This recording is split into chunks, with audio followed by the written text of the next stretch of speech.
আমি এখন মাননীয় সংসদ সদস্য মাওলানা দেলোয়ার হোসেন সাইদি সাহেবকে বক্তব্য রাখার জন্য অনুরোধ জানাচ্ছি। নাহমাদুহু ওয়া নুসাল্লি আলা রাসূলিহিল কারীম ওয়া আলা আলিহি ওয়া আসহাবিহি আজমাইন। আউযু বিল্লাহি মিনাশ শাইতানির রাজীম। বিসমিল্লাহির রহমানির রহিম। মাননীয় স্পিকার, আপনি এই মহান সংসদের স্পিকার হিসেবে নির্বাচিত হয় আমরা জাতীয় সংসদের পক্ষ থেকে আপনাকে অন্তরের অন্তঃস্থল থেকে মোবারকবাদ জানাচ্ছি। মাননীয় স্পিকার, আমি আজ এই সংসদে দাঁড়িয়ে ওই মহান আল্লাহ পাকের প্রশংসায় সেজদা অবনত হচ্ছি, যিনি 1 অক্টোবরের ব্যালট যুদ্ধের মাধ্যমে সুদীর্ঘ 5 বছরের দুঃশাসন, সীমাহীন দুর্নীতি, ইসলাম বিরোধী কর্মকাণ্ড, দেশব্যাপী ভয়াবহ সন্ত্রাসের মোকাবেলায় 4 দলীয় ঐক্যজোটের মহা বিজয় দান করেছেন এবং যার ফলশ্রুতিতে আজকে আমরা এই মহান সংসদে দাঁড়িয়ে কথা বলার সুযোগ লাভ করেছি। মাননীয় স্পিকার, আপনার মাধ্যমে আমি আমার অন্তরের অন্তঃস্থল থেকে দেশবাসীকে ধন্যবাদ জানাই। বিশেষ করে আমার নির্বাচনী এলাকা পিরোজপুর, নাজিরপুর, ইন্দুরকানীবাসী ভাই বোনদের প্রতি কৃতজ্ঞতা জানাই, যাদের অক্লান্ত পরিশ্রমে এবং মূল্যবান ভোটের মাধ্যমে আমি নির্বাচিত হয়ে মহান সংসদের সদস্য হওয়ার সুযোগ লাভ করেছি। মাননীয় স্পিকার, বাংলাদেশের 13 কোটি মানুষকে যারা পরিচালনা করবেন, আজকে তারাই এই মহান সংসদে বসে আছেন। আমি আপনার মাধ্যমে তাদের উদ্দেশ্যে কিছু কথা বলতে চাই। জবাবদিহিমূলক সরকার, কল্যাণমূলক সরকার ও সুস্থ প্রশাসন, এই বাক্যগুলি আমরা প্রায় শুনে থাকি।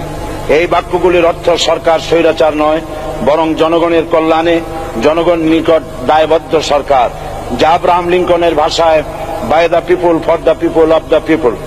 বর্তমান পৃথিবীতে মূলত গণতান্ত্রিক দেশে এখন সরকারকে বিবেচনা করা হয়। এরূপ সরকারের জনগণের সার্বভৌম ক্ষমতার উৎস হিসেবে বিবেচনা করা হয়, অর্থাৎ সংখ্যাগরিষ্ঠ প্রতিনিধিদের প্রণীত আইনই হল আইন এবং নির্বাচিত হবার পর সরকার হয়ে পড়েন সমগ্র জনগণের, আর বিরোধী দল হয় ছায়া সরকার। মাননীয় স্পিকার, সরকারকে সঠিক পথে পরিচালনার জন্য বিরোধী দলকে অপরিহার্য বিবেচনা করা হয়। বর্তমান গণতান্ত্রিক চেতনা বেশি পুরনো নয়, মানুষ মূলত রাজতান্ত্রিক স্বৈর শাসনের সাথেই বেশি পরিচিত। বস্তুত বর্তমান পৃথিবীতে গণতান্ত্রিক শাসন ব্যবস্থায় জবাবদিহিমূলক, কল্যাণমূলক, স্বচ্ছ প্রশাসনের যে কথাবার্তা আমরা শুনতে পাই, এর প্রথম উপস্থাপক হলেন বিশ্বনবী হযরত মুহাম্মদ রাসূলুল্লাহ সাল্লাল্লাহু আলাইহি ওয়াসাল্লাম। বর্তমান গণতান্ত্রিক ব্যবস্থাপনার সাথে ইসলামের মূল পার্থক্য হল সার্বভৌমত্বের ধারণা নিয়ে। ইসলামের দৃষ্টিতে সার্বভৌমত্বের মালিক জনগণ নয়, মালিক হলেন আল্লাহ রাব্বুল আলামিন। কিন্তু সরকার গঠন ও পরিচালনা জনগণের ইচ্ছার ভিত্তিতেই হতে হবে। জনগণের ইচ্ছার বিরুদ্ধে ক্ষমতায় থাকার অধিকার ইসলামের স্বীকৃত নয়।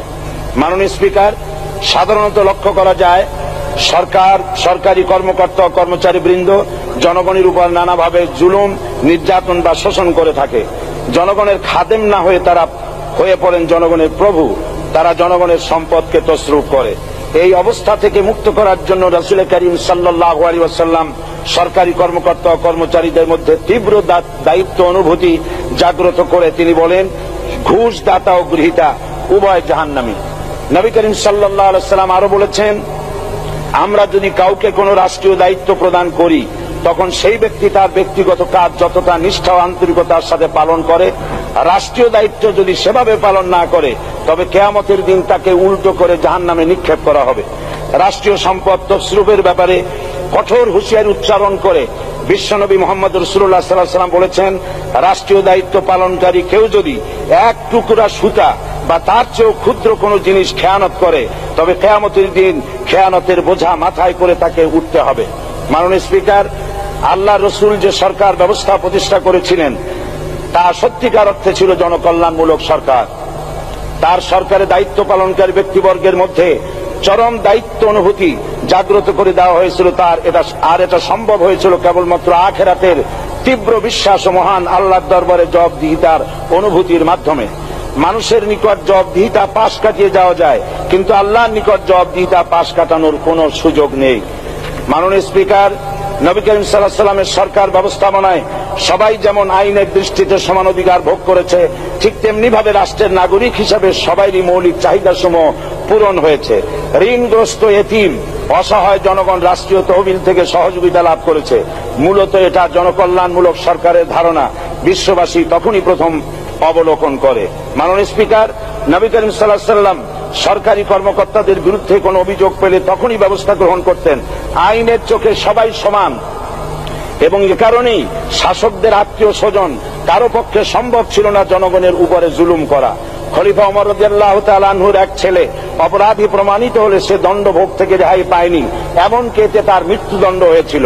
আবার খলিফা নিজেকে আইনের ঊর্ধ্বে মনে করতেন না, তাই বর্ম চুরির ঘটনা আলী রাদিয়াল্লাহু তাআলা আনহু কাজীর দরবারে সাধারণ ফরিয়াদির মতো উপস্থিত হন।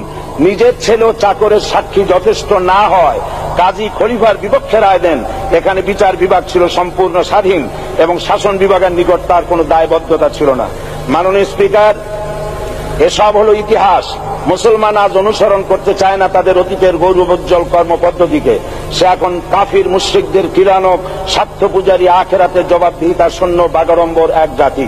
মাননীয় স্পিকার, যে জাতির এক পূর্বসূরি মাথায় আটার বোঝা বহন করে নিয়ে চললেন আর বলে গেলেন, মানুষ কেন, ফোরাতের কূলে যদি একটি কুকুরও না খেয়ে মারা যায় তবে এই ওমর রাদিয়াল্লাহু তাআলা আনহুকে কিয়ামতের দিন আল্লাহর দরবারে জবাবদিহি করতে হবে।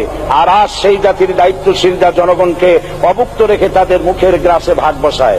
জনগণ তাদের নিকট উপস্থিত হলে মনে হয় যেন গোলাম প্রভুর দরবারে উপস্থিত হয়েছে, আর অহেতুক উৎকোচ দাবি করে তাদের উপর জুলুম করছে। আর আল্লাহ পাক জালিমকে কখনোই পছন্দ করেন না। মাননীয় স্পিকার, আমি দৃঢ়ভাবে আশা করি এই অবস্থা কাটিয়ে উঠিয়ে আমরা রাসূল করিম সাল্লাল্লাহু আলাইহি সাল্লাম কর্তৃক প্রদর্শিত রাষ্ট্র ব্যবস্থার অনুসরণ করে একটি সুখী সমৃদ্ধশালী আধুনিক ইসলামী রাষ্ট্র পরিণত করে বাংলার প্রিয় জন্মভূমি বাংলাদেশকে আজ গোটা বিশ্বব্যাপী শোষণ, নির্যাতন, হানাহানি, অশান্তির মধ্যে, তাই আজ পৃথিবীর অধীর আগ্রহে অপেক্ষা করছে ইসলামের আলোকে এমন এক রাষ্ট্র ব্যবস্থার যেখানে দায়িত্বশীলরা আল্লাহ তাআলার কাছে জবাবদিহিতার পাশাপাশি জনগণ নিকটও জবাবদিহি করতে বাধ্য হবে। মাননীয় স্পিকার, অনেক ত্যাগ ও তিতিক্ষার রক্তের বিনিময়ে গড়ে উঠেছে আমাদের গণতান্ত্রিক প্রতিষ্ঠান এই জাতীয় সংসদ। এই সংসদের সম্মান রক্ষা করার দায়িত্ব আমাদের সবার। গণতান্ত্রিক চর্চা, গণতন্ত্র প্রতিষ্ঠার স্বার্থে আমি আজ প্রধান বিরোধী দল আওয়ামী লীগকে সকল হিংসা, বিদ্বেষ ও পরাজয়ের গ্লানি ভুলে গিয়ে সংসদে যোগদানের উদাত্ত আহ্বান জানাচ্ছি। পরিশেষে আমি আপনার মতো সর্বজনশ্রদ্ধ একজন মার্জিত ও সুশিক্ষিত ব্যক্তিকে এই মহান সংসদের স্পিকার হিসাবে লাভ করে আমরা আনন্দিত হয়েছি। আমাদের সংবিধানের সংরক্ষণ, সমর্থন ও নিরাপত্তা বিধান এবং আপনার অভিভাবক সুলভ নিরপেক্ষ আচরণ ও সংসদকে ধন্য করবে বলে আমরা বিশ্বাস করি। আপনাকে ধন্যবাদ। আসসালামু আলাইকুম ওয়া রাহমাতুল্লাহ।